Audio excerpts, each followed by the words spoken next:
Olá, louvado seja nosso Senhor Jesus Cristo, para sempre seja louvado, glória ao Pai, ao Filho e ao Espírito Santo, como era no princípio, agora e sempre. Amém.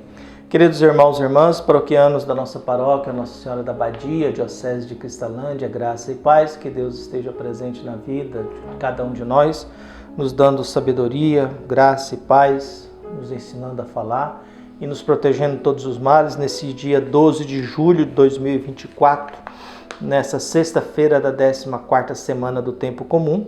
Nós queremos ouvir o Evangelho de Mateus, capítulo 10, versículo 16 a 23. O Senhor esteja convosco, Ele está no meio de nós. Proclamação do Evangelho de Jesus Cristo, segundo Mateus. Glória a vós, Senhor. Naquele tempo disse Jesus a seus discípulos: Eis que eu vos envio como ovelhas no meio de lobos. Sede, portanto, prudentes como as serpentes e simples como as pombas. Cuidado com os homens, porque eles vos entregarão aos tribunais e vos açoitarão nas suas sinagogas. Vós sereis levados diante de governadores e reis por minha causa, para dar testemunho diante deles e das nações. Quando vos entregarem, não fiqueis preocupados de como falar ou o que dizer. Então, naquele momento, vos será indicado o que deveis dizer.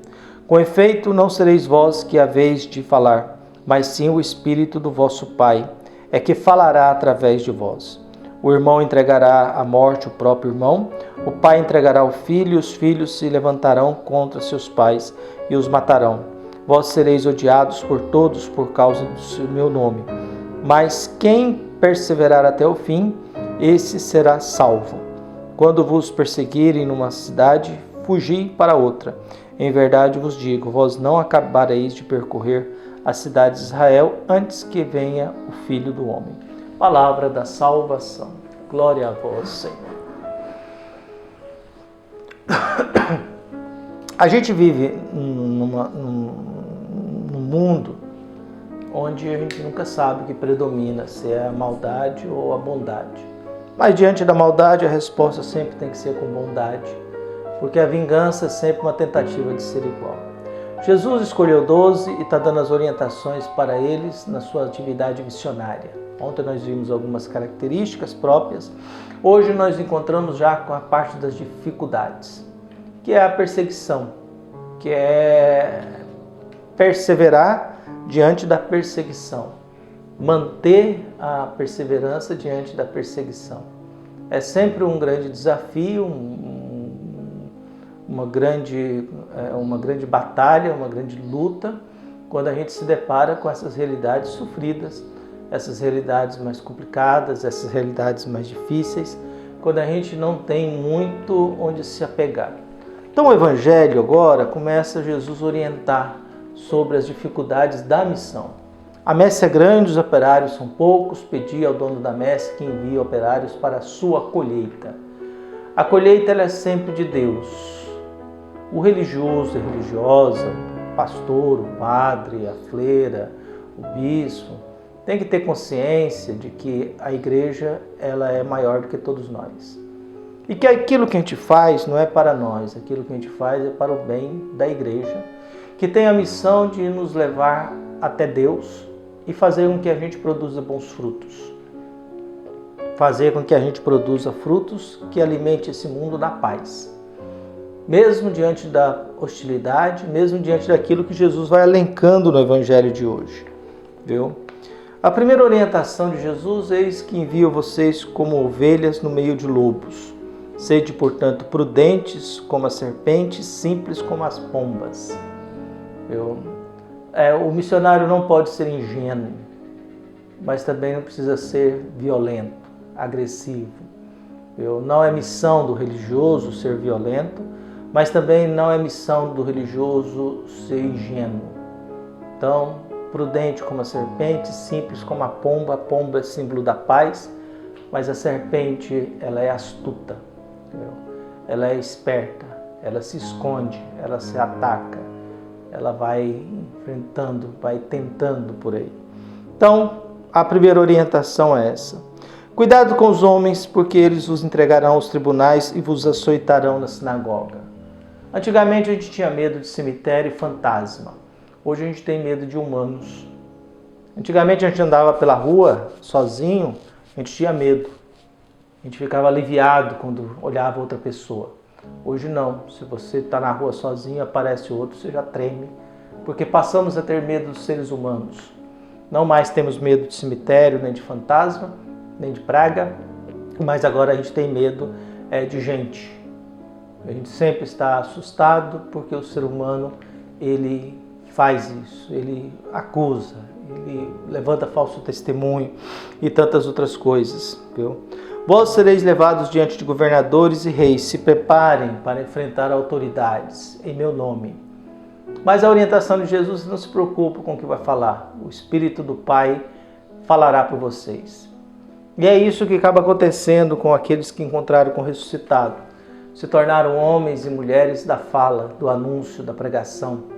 Homens e mulheres que anunciavam o reino de Deus, que todos admiravam ao ouvi-los, com a autoridade, com a certeza, com a vivacidade de fé que os apóstolos tiveram depois de Jesus ressuscitado.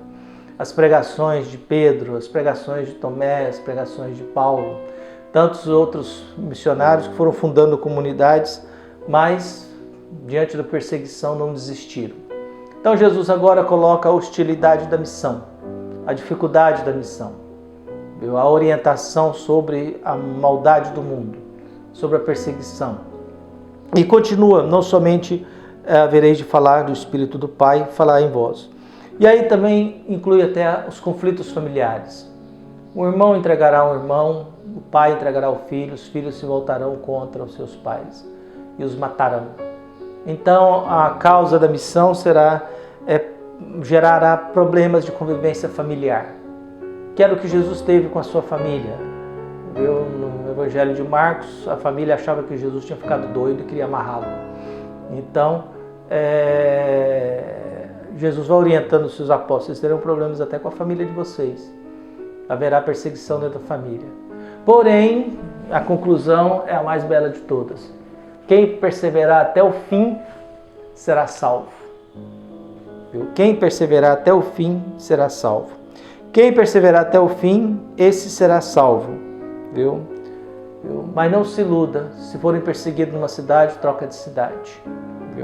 Em verdade vos digo, não acabareis de percorrer a cidade de Israel sem antes que o venha o Filho do Homem. E é o que aconteceu. Os discípulos se encontraram com o ressuscitado. Os discípulos se encontraram com Jesus ressuscitado. Isso deu coragem e o Espírito Santo em Pentecostes dá um novo vigor na fala deles. Dá uma nova consciência, dá uma nova verdade, dá uma nova força dentro deles para anunciar que o reino de Deus está aí, que Deus vai governar. E não são as perseguições que fará com que eles desistam da sua missão de anunciar o reinado do Pai, que desista da sua missão de construir, de oferecer para este mundo algo melhor do que a nossa mesquinhez, que a nossa maldade, do que a nossa inveja, que a nossa angústia, a nossa tristeza, nosso desânimo. Mas, agarrados a isso, a gente trabalha para que o mundo seja melhor, apesar da hostilidade do mundo. E é muito isso, nos ambientes em que nós vivemos, em qualquer um, sempre há o que a gente chama de trapo. Um pensador dizia, em qualquer ambiente a gente tem um trapo. Qualquer ambiente sempre haverá um trapo por aí. E esse trapo às vezes está sujo, que não serve para nada, que estraga às vezes o ambiente. Mas é preciso a gente se perseverar na pureza da fé que a gente tem, na certeza de que Deus nos dá força para a gente resistir às perseguições, resistir à inveja dos outros, o ciúme dos outros, a difamação, o falso testemunho. Vivemos num mundo em que a gente tem muita facilidade de criar e dar falso testemunho, julgar o outro por aquilo que ele não fez, ou inventar situações para o outro para denegrir a sua imagem. Por isso que a gente sempre reza que Deus perdoe os nossos pecados e nos livre de todos os males. E que abençoe a todos nós, principalmente esses que têm a missão de falar das coisas de Deus para o mundo em que nós vivemos. Um abraço e até mais.